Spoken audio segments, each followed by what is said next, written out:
Testing. 1, 2, 3.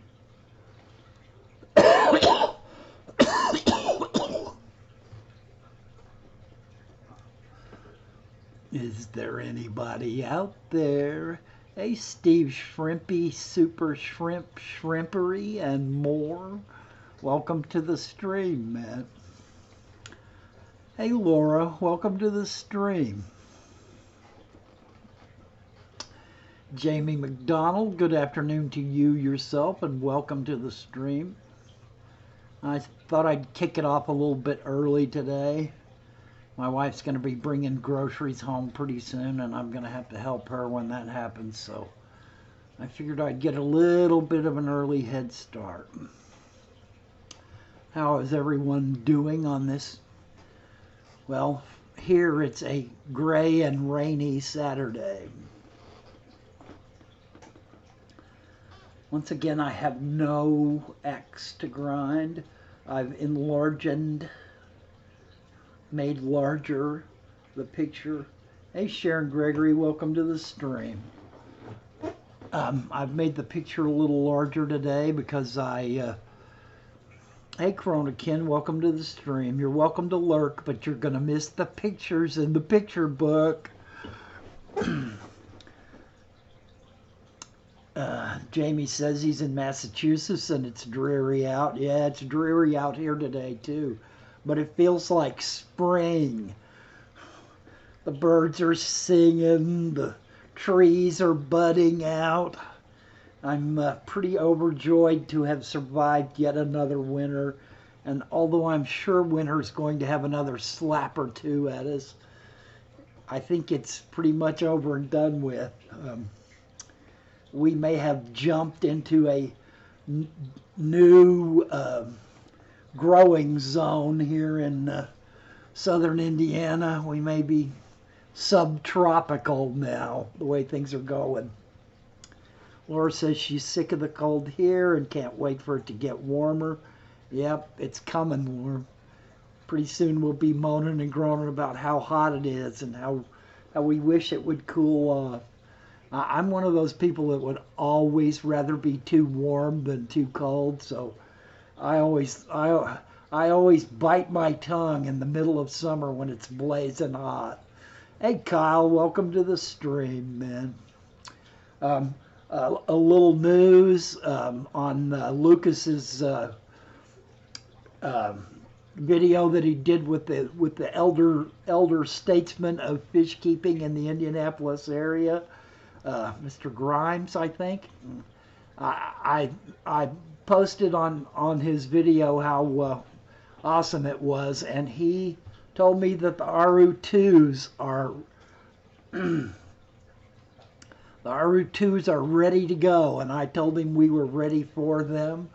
On the Peru trip front, Corey and Bob have been trying desperately to get a hold of me, although they couldn't have tried too hard because Jimmy has my cell phone number and Corey has all my information in orders from the Aquarium Co-op. I'm rocking my Aquarium Co-op shirt today.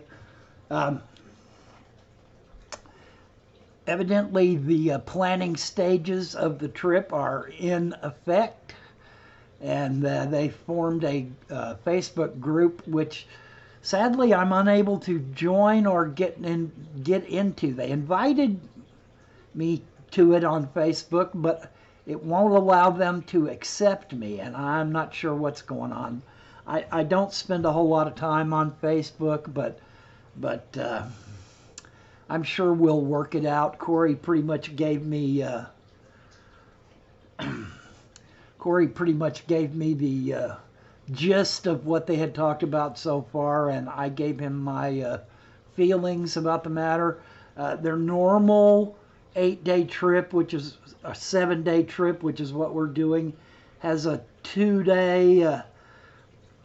Yes, Kyle, I noticed that when watching the Fish Fam news. That was my first indication that anything like that might be going on. But I'd love to have, is it Jonathan? I always call him Josh by mistake, and I think it is Jonathan. I may be wrong there too. For some reason, and I've met him in person. He did an interview of me at a, Aquatic Experience, and he's a really personable guy, and he seems really on the ball, and he seems really passionate about the hobby. Jason Harden? Okay, and I keep calling him Josh or Jonathan, and for that I apologize. For some reason, that name won't stick in my head. But yes, hey Flynn, welcome to the stream. I hope you're having a wonderful day. Anyway, Jimmy is supposedly going now. Joey Cranbrook says, I love you. And Joey, I'm probably not your type, man. But right back at you.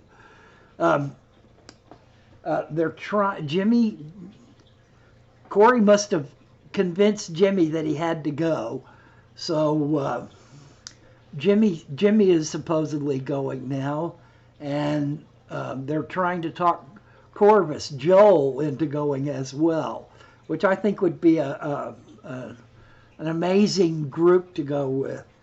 Joey's 67 years young. Man, you got me by 4 years. My hat's off to you. Oh, wait, I'm not wearing one. But Joey, welcome to the stream. I hope we managed to give you some information. If you like fish, this is... what games do you play on Xbox? I don't play any games on Xbox. I've got an old Wii, but I don't have any games on Xbox. I'm joking. I'm 14. Okay. Well, 14 would explain Xbox then. Anyway, Joey, this is a fish keeping channel, and we try to chat about fish. Kyle says that would be really cool if Corvus went too. Yeah, I got to meet Joel at Aquatic Experience. We interacted some small amount of time, and he's very much as he seems on his live streams and his videos. A wild and crazy guy. Okay. Well, I have been, up until this point, I have been giving you tips out of 500 ways to be a better freshwater fish keeper. And I thought I'd change it up a little bit today. I'm going to show you a different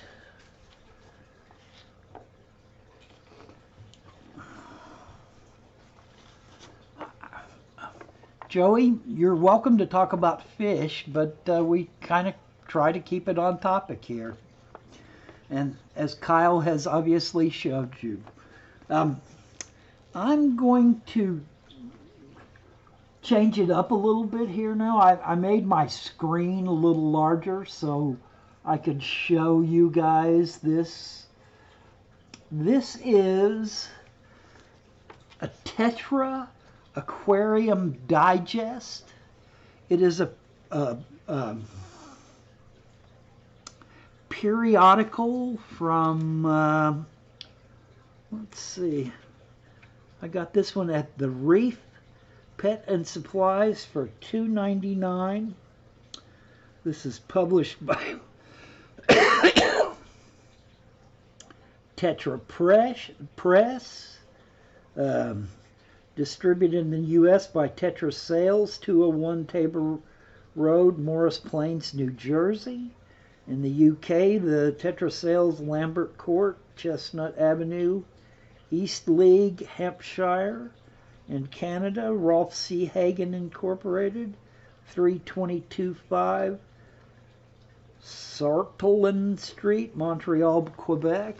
This issue in particular, which is Kerrison's, and I've looked this up to learn how to pronounce it correctly. I always say Chasserins, and that is wrong. This is Kerosens, which is what this issue is about. This issue came out in, I'm going to say, I don't see the date on this one. I'm going to guess that it was like 76, maybe 75. And I'm always telling you guys to, Kyle says he has the Tetra Encyclopedia of Coe. And yes, I bet that is a good book. My point in talking about the derivation of this magazine was that it was the German Tetra. Tetra was originally started by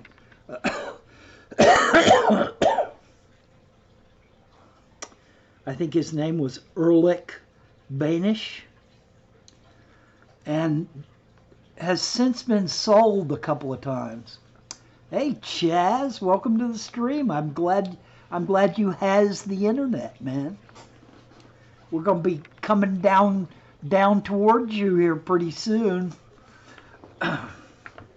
Okay, so this episode is obviously about Tetras, and there are a great many articles, and the one I wanted to talk to you about, and I'll show you this blurb on this page. Anyway, the German owners of this magazine, this periodical that came out, I'm going to have to turn it a little bit sideways and raise it up. No, it's Tetra the magazine. See, Kyle, I have to worry about where the video is delayed, so I can't really see what's up there until I put it up. But it is definitely Tetra. I'm trying to raise it up high enough for you to see that it says Tetra on it.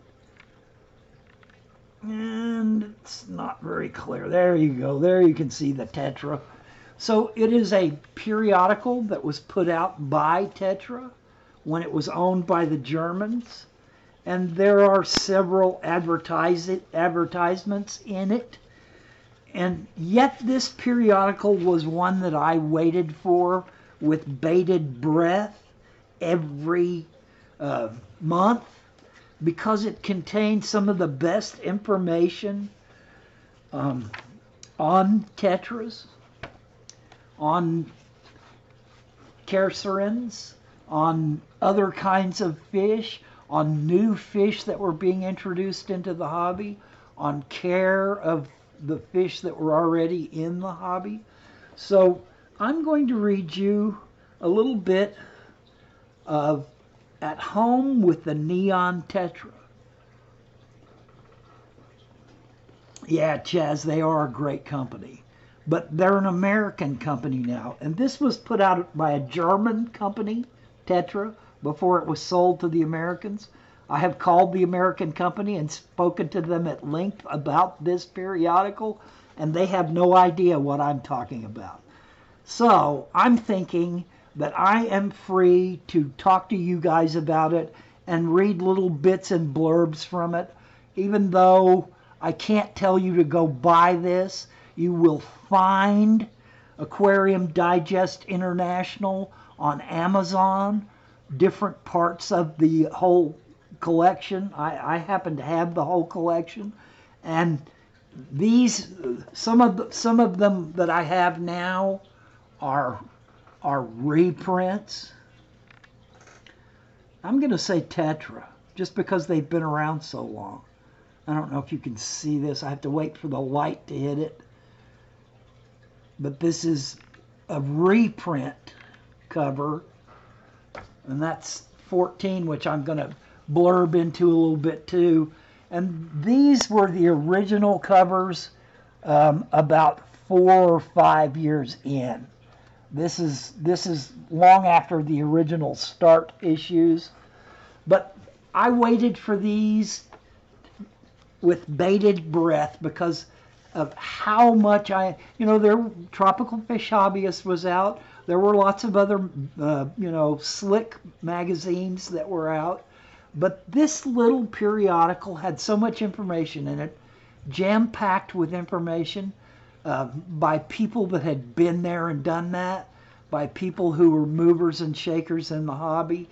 And I would say, I would give the advice that anyone that really is interested in this hobby, who really wants to learn the ins and outs of this hobby, this information's almost 40 years old now, or it is 40 years old now. And yet there is still a great deal of information in it that is valuable. There's a little picture here of cut in half 55-gallon drum sitting on a riverside in Peru with a palm frond covering, and that's where the native collectors kept the neon tetras. And all right, let's dive into this a little bit. At home with the neon tetra. Does the name of the French collector and explorer A. Rabot mean anything to anyone? It should, for it is he who in 1935 first discovered the neon tetra. Para Sheridan Inesi, named after Innes, William T. Innes. This unusual, brightly colored little fish caused something of a sensation when it was first imported. Aquarists, young and old alike, were amazed by its vivid red and blue colors. Yet its discovery in a corner of Amazonia near Leticia was made by a man unknown in the field of tropical fish keeping. As often seems to happen with newly discovered aquarium fish, their scientific name does not pay tribute to their original collector. An American scientist named the neon tetra Inesi after the publisher of an Aquarius magazine who sent him the first specimen of the species. But what about Monsieur Rabot? Around 1935, the American hobbyist F.H. Stowe wrote this about him. We owe a debt of gratitude to the intrepid French collector A. Rabot for the discovery and introduction of the neon tetra. His wanderlust took him to many parts of South America. He spent years in Venezuela searching for diamonds.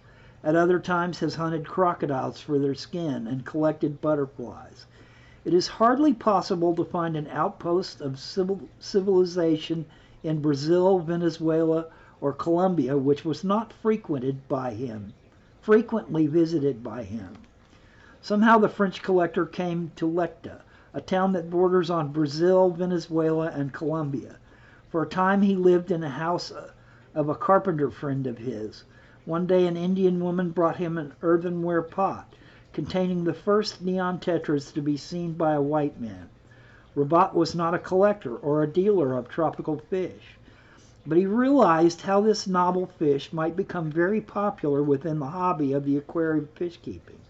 Under directions from the Indian woman, Rabot trekked to the hitherto unknown habitat of the neon tetra and immediately set about organizing methods for catching these fish. He hit upon the idea of using small bottles as traps. He was not familiar with the normal method of storing fish in old oil drums sawn in half, and soon had the local carpenters making large wooden crates sealed with resin. Straining under the weight, the Indians carried these crates through the jungle. At first there were huge losses of fish during the journey, but eventually Rabot's efforts resulted in the distribution of neon tetras to aquarists all around the world. Monsieur A. Rabot, surely a name not to be forgotten. As a schoolboy in 1936, I read a report concerning the importation of the first neon tetras into West Germany. Their discovery, surrounded by mystery and intrigue, left something of an impression on me. I was determined to see the natural habitat of this fish, along with the haunts of the Frenchman Rabat for myself. Not until 1978 did I get the opportunity. An invitation from a Peruvian university allowed me to incorporate an excursion into neon tetra country. The success of any such scientific Aquarius type expeditions depends greatly upon the assistance from people familiar with the local customs and conditions. For this reason, I am greatly indebted to my colleague R. Ekman, himself a graduate biologist, and to our guide through often seemingly endless stretches of river and forest, Senor Herman Fonseca Vega. Our journey took us first to Manaus, the fish export center of Brazil, and then on to the Peruvian city of Iquitos. This town is the hub of the Peruvian trade in aquarium fish. Huge quantities of fish are exported from here. Every year over 5 million neon tetras, well over 100,000 other carcerans. And I'm just going to read that first page. And there's much more. Once again, I'm going to have to let the light flash on this so I see. Hey, Danks Tanks, what's going on, man? Pictures of neon tetras.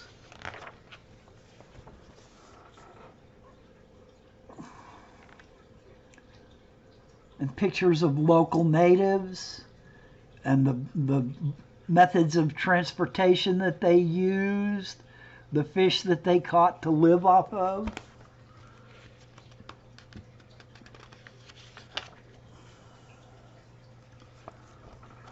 The area and the locale where this expedition that this guy was on went through. And, you know, shots of the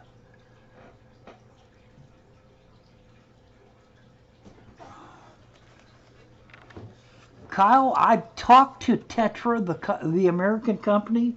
They have no interest in this magazine. They have no desire to have anything to do with it. I was shocked. So anyway, rather than read you the whole article, I just wanted to read you a bit of it to give you a sense of the kinds of things that we were getting in the early and the mid 70s. Obviously, that one was about 79, but that was the very tail end of the, that was issue 54, and I think it only went to 60. So it wasn't much long after that they quit publishing them. But I found them extremely engaging, extremely informative, and I'm here to tell you that there are periodicals out there right now being published by local fish clubs, being published by world fish clubs. All kinds of information is in these things. You might buy a big bunch of them and find them to not have a lot of pertinent information, but I would bet that if you really search out a lot of these and really study what they have to offer, that you will probably find a great deal of pertinent information in those kinds. You know, local fish clubs put them out, local fish events put them out, and there is a great deal of information to be found, and it is very personable information from people that are hobbyists just like you and just like me. I've written for a couple of these. Let's see if I can dig up one of my articles in a local fish. They call them club organs because that's basically what they are. This is cichlid tails. This was the local Texas cichlid fish organ. and periodical. You can't really see it, can you? Anyway, there is a wealth of information to be found in those kinds of little publications that are being put out all around you, everywhere, that you just need to. Sometimes you have to join a club to get their publication. Sometimes you have to pay extra to get those.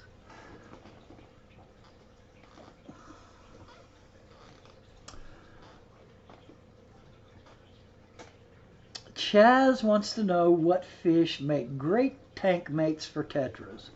And Chaz, to answer that question, I would ask you, where do the fish come from? Where do these tetras come from? And what are found in the water in their biotope? What other fish are there? Now, you're sure to have predators. Anytime you've got a great number of tetras, there's going to be some kind of predatory fish. The local fish shop. Well, from the local fish shop, I would advise any kind of South American or Central American non-aggressive mid-water fish. So tetras normally inhabit the upper regions of a tank, although a lot of tetras will inhabit upper and mid. And then for the bottom of the tank, you can add Corydoras. You can add different kinds of catfish that aren't really aggressive and don't have. Angels can get aggressive, Chaz. I'm not going to deny that. Angels can be real bullies at times. I've kept angelfish and seen them hold their own against larger cichlids when I had to put them in with those fish for some reason or other to separate two fish that were fighting, or something. I might have to drop a Jack Dempsey in with angelfish, and the angelfish didn't take much gruff off of that Jack Dempsey. Eventually, the Dempsey would have killed them and eaten them, but they held it off long enough for me to find a place to put it, and they did just fine. So, catfish, bottom feeders, mid-water fish will all be, you can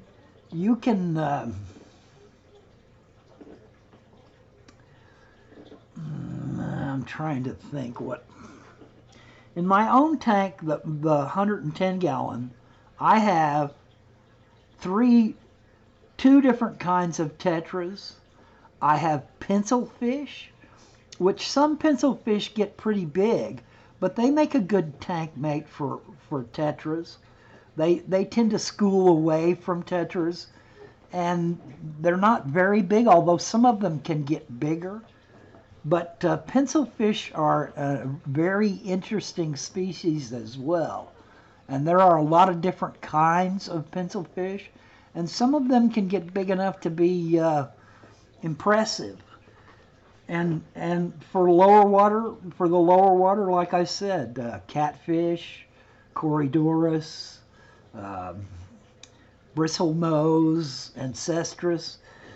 There's a lot of different kinds of catfish, and a lot of them don't really get big enough to really go after your tetras. So, if one gets down there right under their mouth, they might try to take a bite out of it. But, if you go with loricards, loricards are never going to mess with a tetra unless they could pin it against the glass and try to suck the slime off the side of it. If they were really, really hungry, they might do that.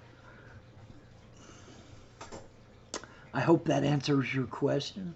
I mean, all those responses are from fish that are native to areas where the tetras would come from. You can also go off topic, in my opinion, and get hoplocats, stuff out of Africa. You could put crebensis with with tetras, but you need to be careful about the water parameters that each fish requires, about the temperatures that each fish requires, because sometimes those are, you're kind of taking your chances. It's not that it can't be done, but sometimes the differences of the needs of the water parameters of each different kind of fish will come into play, and some of your fish may not be thriving. They may just be surviving. And Chaz, your native country has tons of these fish. You need to be going down to your local stream and fishing them out and running them through a meds regime and keeping them. Your local native fish are the fish that we prize in the hobby.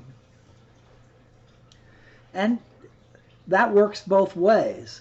There are a lot of people in Germany that want local native sunfish from America desperately and can't get them, or they're very difficult for them to get. So it's the same everywhere. We prize the fish that someone else's country has, and they prize the fish that our country has.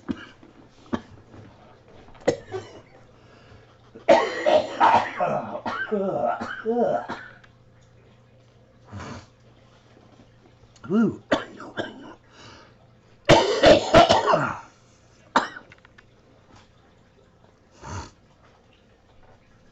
Chaz says when he has enough money, he'll set up his fish export company.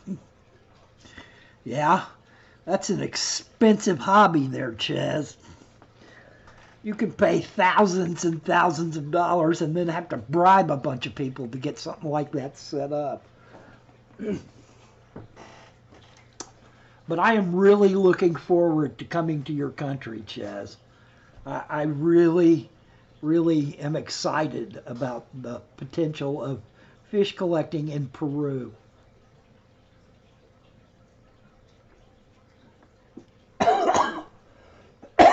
Oh, man. Excuse me, I swallowed wrong. Ooh.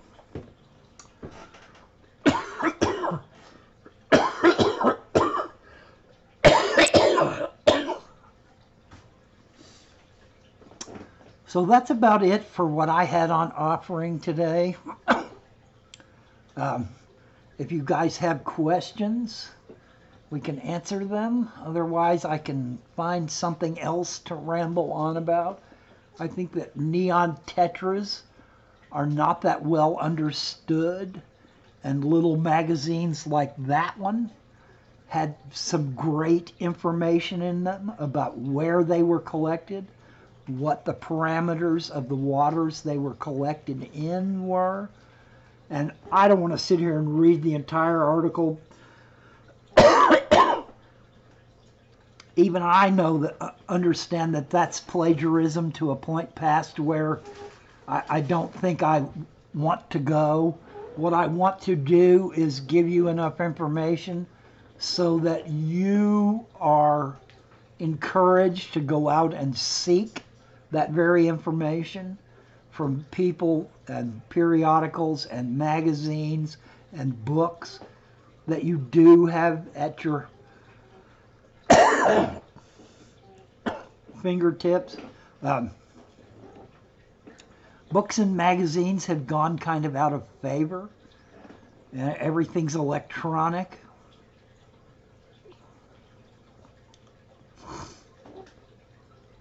Corona Ken says, my first time using CO2. Should I set it to come on before the lights for a few minutes or tie it into the same timer as the lights? And Ken, I am not basing this on any personal experience. I've never used CO2 in any tank.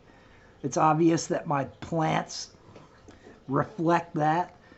But what I have heard is that you want the CO2 to come on about a half hour before the lights come on. That way, when the lights come on, it's already in the water, and the plants immediately start using it. And then by the same token, the same people that I have watched about CO2 setups have said for it to cut off about a half hour before the lights go off. So it's about a 30-minute adjustment both ways, and on before the lights and off before the lights, so that it that the plants get to use all of as much of the CO2 in the water as possible.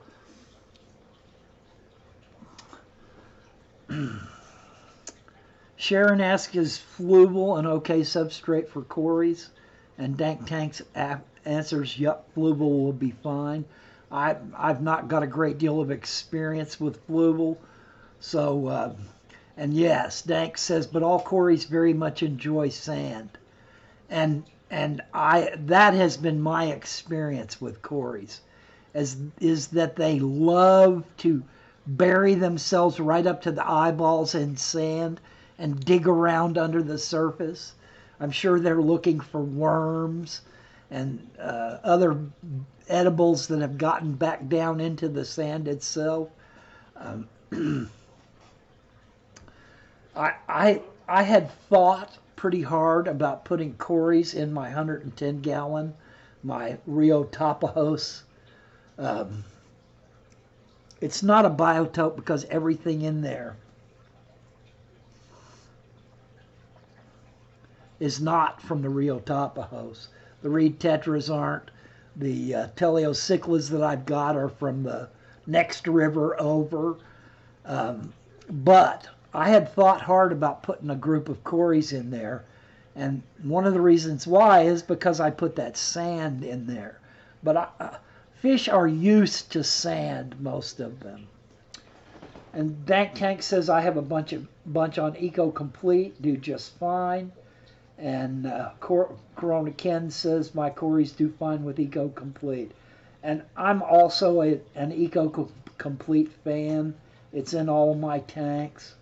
All of the tanks that use a substrate have Eco Complete in them, and I've just found it to not break down as quickly as other substrates that I've used do, and I enjoy that about it. It will last a very long time, and when you're done with that tank setup, you can pull it out of there and rinse it out real good and dry it off, and it's ready for the next tank. Chaz says he's got to go do some work. Have a good rest of your day, Chaz. Thank you for stopping by.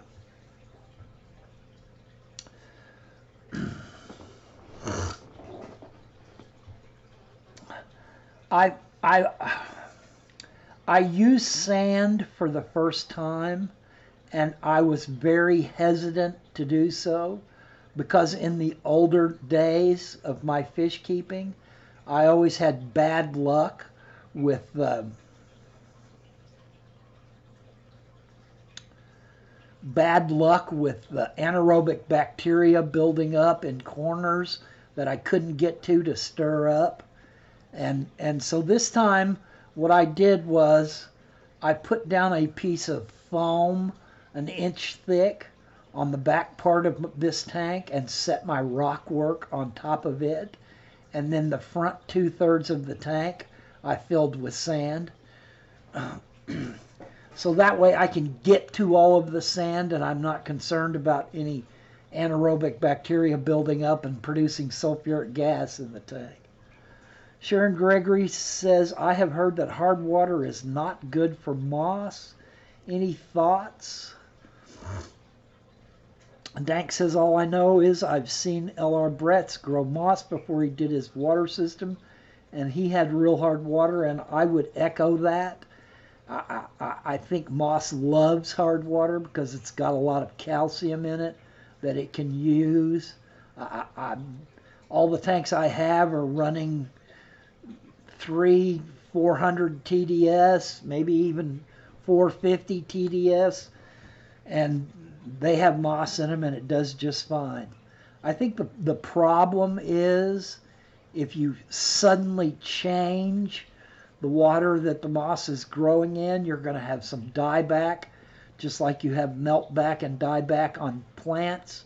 when you have them shipped in and you drop them into a tank that is different from the water that they've grown accustomed to growing earlier, or if they were immersed and then you're suddenly putting them in water, you'll have that melting go on, and then the plant will recover and start growing leaves out. Um, one of the issues that I have heard is RO water, because pure RO water has had all of the minerals stripped out of it. There should be almost no minerals in pure RO water. And if you use pure RO water in a tank, then plants are going to have a very difficult time growing. It's very soft. It has a very low TDS of, near zero. It should, unless your membrane on your RO is getting clogged. And while the pH of the water may not be really low when you first run it through your RO system, there is no calcium in it to buffer it. So any changes that it might go through in the tank, i.e. Debris, fish waste, all of that stuff is probably going to lower the pH of the water as it interacts with the stuff, the mulm and the stuff in the tank, because it's being made acidic and it does not have any buffering quality to it. So if you've got a hard water tank and you start dumping pure RO water in it, then that might cause you some problems.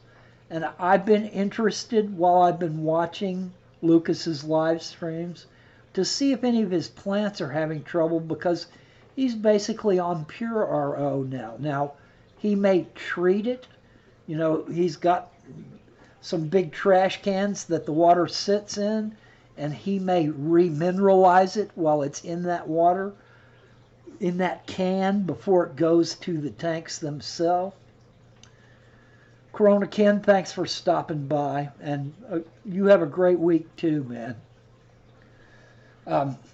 I've been interested watching Lucas to see if he's had any difficulties with the RO affecting his plants. But so far I've seen or heard nothing from him about that. So he may be completely remineralizing all of that water before it ever touches his system to be put into tanks. I don't really know.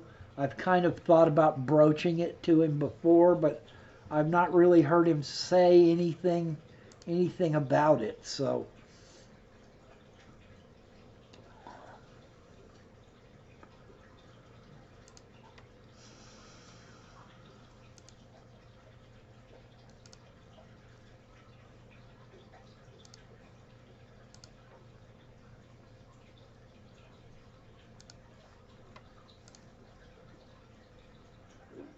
all right, guys, we're rounding towards the top of the hour. I started quite a bit early today, and the reason I did so is because my wife will be home soon, and I'm going to have to help carry in groceries. So if you've got some last questions, maybe, or otherwise we can shut it down for another week. I hope to come out with a video again this week.